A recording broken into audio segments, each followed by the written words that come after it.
Hello student, कैसे हैं आप सब। एक बार पुनः आप सभी का आपके अपने चैनल सी कोचिंग क्लासेस पर स्वागत है।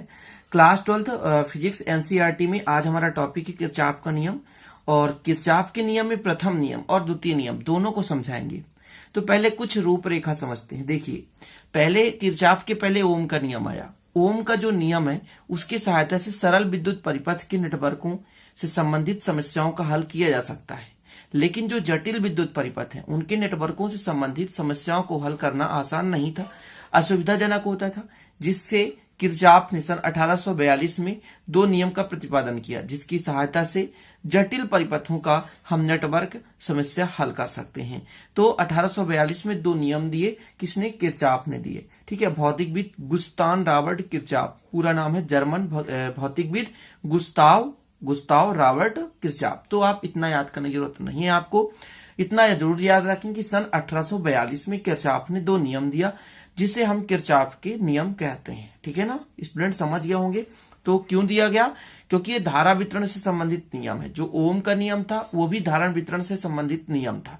क्या था कि प्रवाहित होने वाली धारा उसमें उत्पन्न विभवांतर के समानुपाती होती है। ये था ओम का नियम। इसी के आधार पर आगे व्याख्या करने के लिए जटिल परिपथों के लिए किरचॉफ ने दो नियम और दे दिए 1842 में, जिसे हम किरचॉफ का नियम कहते हैं। क्लियर? तो ये रूपरेखा था कुछ जो कि आपको जानना जरूरी है। पेपर में नहीं पूछा जाता, लेकिन समझना जरूरी है। ठीक है। अब चलिए देखते हैं प्रथम नियम। तो प्रथम नियम देख रहे हैं कि किसी विद्युत परिपथ में किसी भी संधि पर मिलने वाली समस्त विद्युत धाराओं का बीजगणितीय योग शून्य होता है। अब यहां पर एक शब्द आता है संधि। संधि क्या कहलाता है? ऐसा कोई भी बिंदु जहां पर दो या दो से अधिक धाराएं एक दूसरे से मिलती हैं।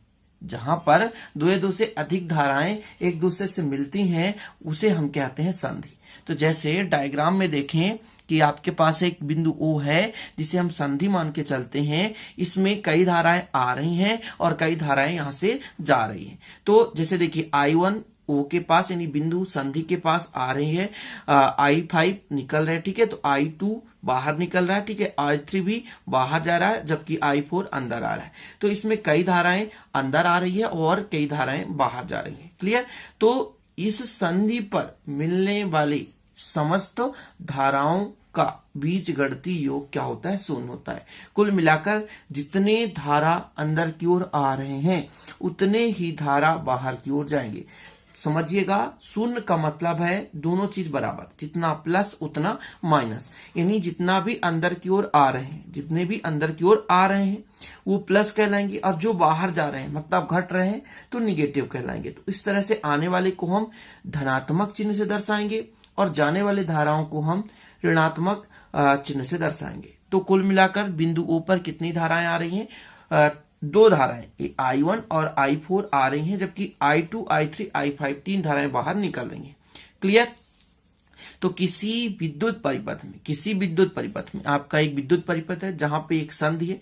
संधि पर मिलने वाली समस्त विद्युत धाराओं का बीजगणितीय योग कितना होता है? शून्य होता है। क्लियर? इतना समझ गए होंगे। मतलब जितनी धाराएं आ रही हैं उनका योग और जितनी धाराएं बाहर जा रही है उनका योग हमेशा बराबर होगा। आने वाले धारा और जाने वाले धारा का मान हमेशा बराबर होगा। यही बता रहा है ये किरचॉफ का प्रथम नियम। क्लियर? तो फिर आपको यहां पर ये दिख रहे हैं समीशन I का मतलब होता है योग।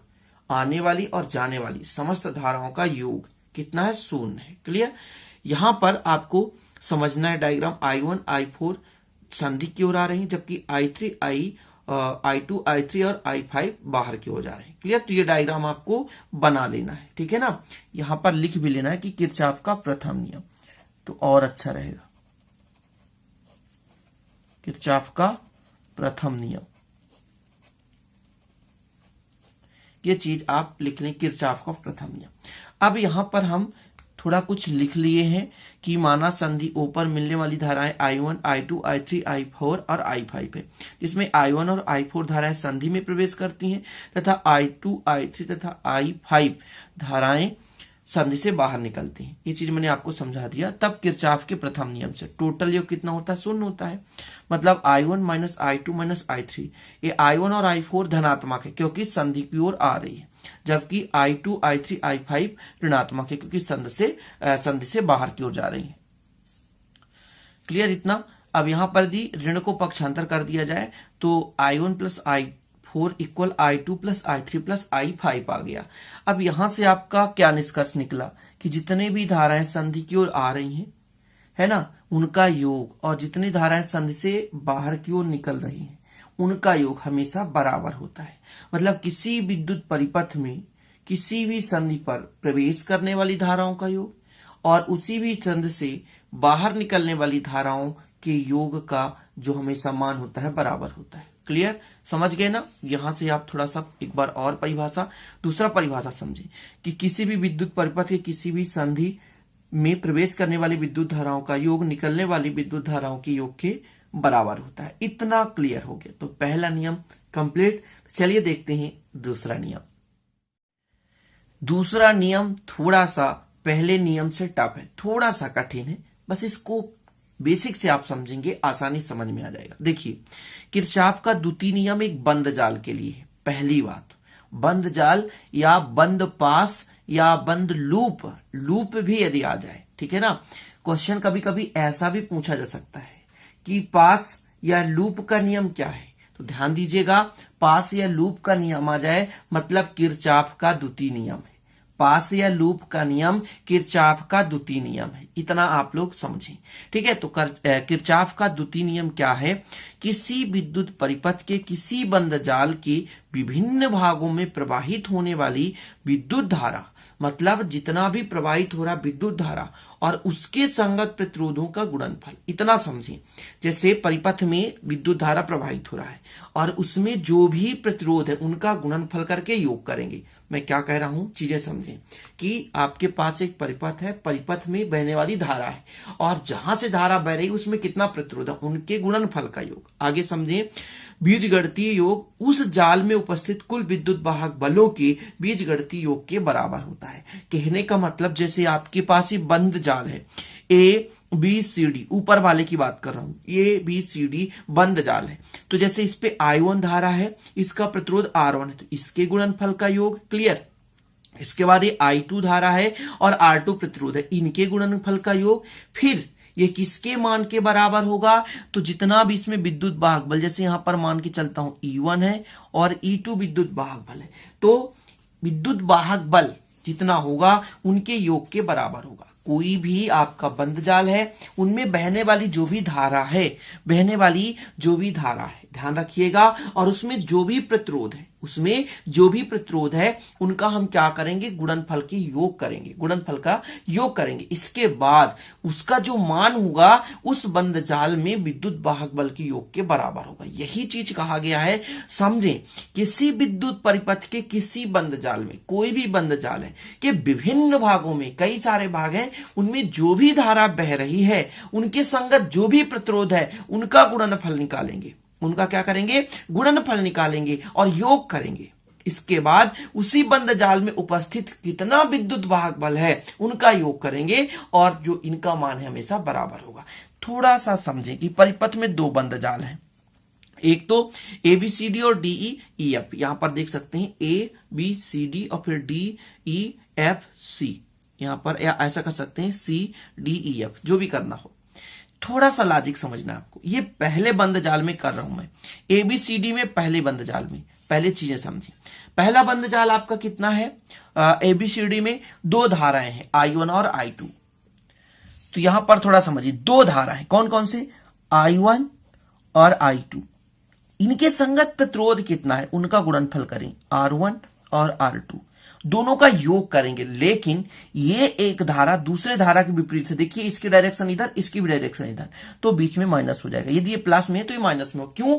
क्योंकि स्टूडेंट ध्यान रखिएगा, एक दूसरे के विपरीत है तो एक धन तो एक ऋण होगा। अब इनमें यदि मैं कह दूं विद्युत वाहक बल यहाँ पे E1 है, E1 मान के चलता हूं, E1 मान लू, इस पे विद्युत वाहक बल E2 है और हमको दोनों का योग निकालना, लेकिन एक दूसरे के विपरीत है तो हम यहां पर कर देंगे। अब इससे आप परिभाषा निकालें कि किसी भी बंद जाल में बहने वाली विभिन्न भागों में विद्युत धारा और उनके संगत प्रतिरोधों का गुणनफल का योग। अब कहेंगे सर माइनस है, योग का, अरे योग है मेरे भाइयों, योग है, केवल माइनस क्यों है, क्योंकि विपरीत चिन्ह के कारण ऋण हो गया। धन का गुणा ऋण से होगा तो ऋण होगा, है ना। तो विभिन्न भागों में बहने वाली धारा और उनके संगत प्रतिरोधों के गुणनफल का योग गुणनफल का योग, यहां माइनस केवल विपरीत चिन्ह के लिए है, गुणनफल का योग उनके संगत जो भी आपका कुल विद्युत वाहक बल है इस बंध जाल में, जैसे E1 और E2 कुल विद्युत वाहक बल है, ठीक है। तो इन विद्युत वाहक बल के बीजगणितीय योग के बराबर ये भी योग है, लेकिन विपरीत चिन्ह के कारण माइनस लग चुका है। क्लियर। तो यही चीज यहां पर है कि बंध जाल ABCD में ये चीज है, I1 into R1 minus I2 into R2 equal E1 minus E2। इतना क्लियर। अब इसके बाद स्टूडेंट द्वितीय बंध जाल है CDEF, इसके लिए क्या कहेंगे? तो देखिए यहां पर आपको थोड़ा सा समझना है। जैसे द्वितीय बंध जाल ये आपके पास है, तो एक में धारा कितना है समझिएगा, थोड़ा सा बेसिक समझिएगा। इस पे धारा कितना है, इस पे धारा I2 है, इसके संगत प्रतिरोध कितना है, R2 है।